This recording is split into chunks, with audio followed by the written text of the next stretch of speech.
अऊज़ु बिल्लाहि मिनश्शैतानिर्रजीम बिस्मिल्लाहिर्रहमानिर्रहीम अल्लाहुम्मा सल्लि व सल्लिम अला मुहम्मदिन व अला आलि मुहम्मद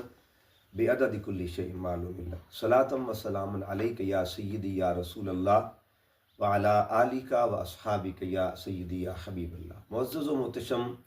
सामीन व नाज़रीन, दुरूस बुखारी के सिलसिला में आज दूसरा दर्स, और दूसरे दर्स में इंशाअल्लाह हम इमाम बुखारी रहमतुल्लाह अलैह की मारूफ किताब बुखारी शरीफ के हवाले से तारुफ जानते हैं। ये वो अजीम किताब है जिसकी अजमत और जिसका मकाम 1250 साल के बाद अगर आज देखा जाए तो दिन ब दिन इसको उरूज मिल रहा है कि इस किताब के अंदर इमाम बुखारी रहमतुल्लाह अलैह ने आक़ा तो जहाँ सल्लल्लाहु अलैहि वसल्लम की अहादीस मुबारका को जमा फरमाया। अगर हम सही बुखारी की वजह तारीफ को देखें तो ये बात एक कॉमन बात है कि इमाम बुखारी रहमतुल्लाह अलैह की इल्मी ज़िंदगी का आगाज़ भी ख्वाब से हुआ और आपकी जो तहरीरी ज़िंदगी है और कलमी ज़िंदगी उसका आगाज़ भी ख्वाब से हुआ। अब कितना खूबसूरत इम्तिज़ाज है कि जब आपकी इल्मी ज़िंदगी का आगाज़ हुआ बचपन में, तो उस वक़्त आप इमाम बुखारी रहमतुल्लाह अलैह की वालदा को ख्वाब में हज़रत इब्राहीम अलैहिस्सलाम का फैज़ान मिला, और जब आपने तहरीर का आगाज़ करने लगे और जिसकी बुनियाद पर आपको बुखारी शरीफ लिखने का एजाज़ मिला, उसके पीछे भी ख्वाब था, और वो ख्वाब जो था उसमें आक़ा दो जहां सल्लल्लाहु अलैहि वसल्लम की ज़ात तय्यबा, आपकी ज़ात पाक का फैज़ है। आपने ख्वाब देखा कि ख्वाब के अंदर हुज़ूर अलैहिस्सलाम की खिदमत कर रहे हैं, आका अलैहिस्सलाम की नौकरी कर रहे हैं, और इस अंदाज में नौकरी कर रहे हैं कि हुज़ूर अलैहिस्सलाम को पंखे से हवा दे रहे हैं, आका सल्लल्लाहु अलैहि वसल्लम की बारगाह की नौकरी कर रहे हैं।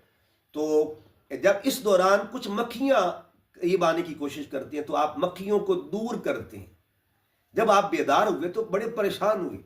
मुअब्बिरीन के पास गए ताबीर पूछने के लिए,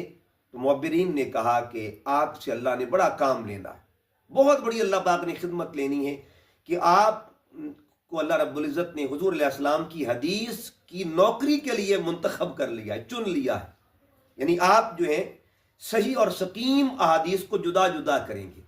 वो लोग जो हुज़ूर अलैहिस्सलाम की तरफ ऐसी बातों को मंसूब करेंगे हदीस की सूरत में, तो आप उनको दूर करेंगे, उनको हटाएंगे, और आका सल्लल्लाहु अलैहि वसल्लम की ज़ात की तरफ मौजू रिवायात को नहीं आने देंगे।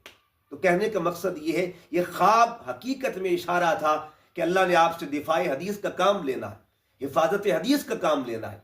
और दिफाए हदीस के लिए, हिफाजत हदीस के लिए आपके उस तहरीरी काम को बुखारी शरीफ कहा जाता है। अब हम देखते हैं कि जब आपने ख्वाब से बेदार हुए तो एक लफ्ज़ बोला गया, मुअब्बिर ने क्या बात की और कहा अंत तज़ुब्बु अनहुल कज़िब, यानी आप झूठी रिवायात को हुज़ूर अलैहिस्सलाम की ज़ात के करीब नहीं आने देंगे, यानी जो लोग मंसूब करेंगे आका अलैहिस्सलाम की ज़ात की तरफ। तो आपने फिर ये कदम उठाया। 216 हिजरी में आपने आगाज़ किया बुखारी शरीफ का, और 16 साल की मुद्दत में आपने तकमील की बुखारी शरीफ की।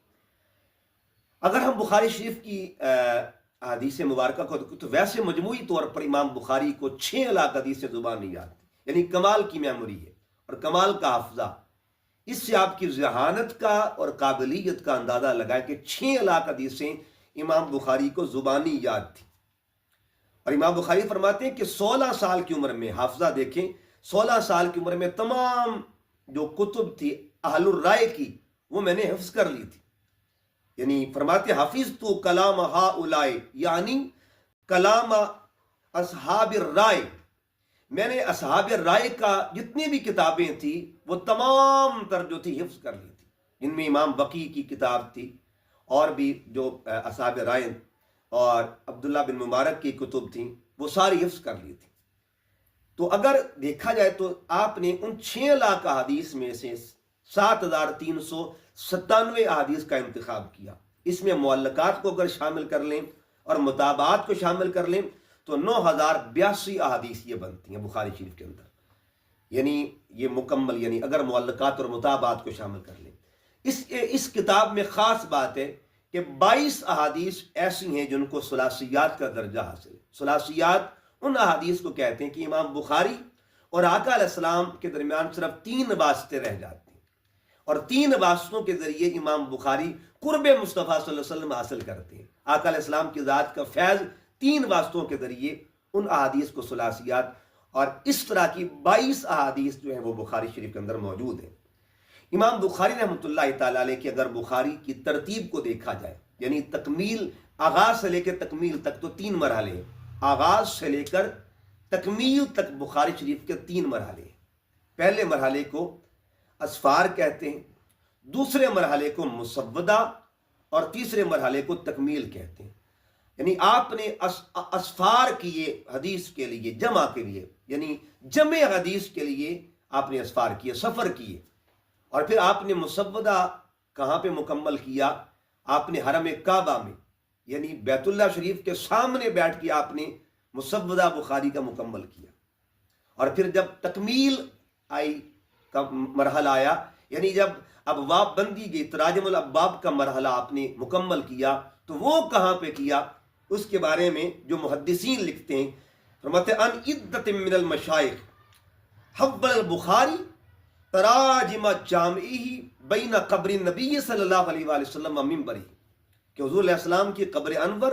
اور ممبر کے درمیان بیٹھ کے آپ نے بخاری مکمل کی۔ سبحان اللہ! یہ دیکھیے امام بخاری کا مزاج اور امام بخاری کا اعتقادی کمال، امام بخاری کی فیوزات کی جو آپ کے اندر جو لذت تھی حضور علیہ السلام کی بارگاہ کے قرب کی، اس کا کمال دیکھیں کہ قرب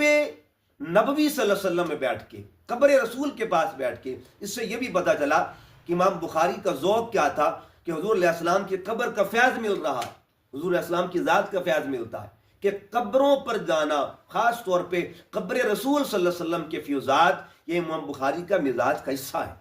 امام بخاری رحمۃ اللہ تعالیٰ علیہ کے مزاج سے پتہ چلا کہ حضور علیہ السلام کی قبر انور کا کتنا احترام، کتنی عقیدت، اور فیوزات جو وہاں سے لینے کا مزاج جو تھا آپ کی طبیعت میں شامل تھا۔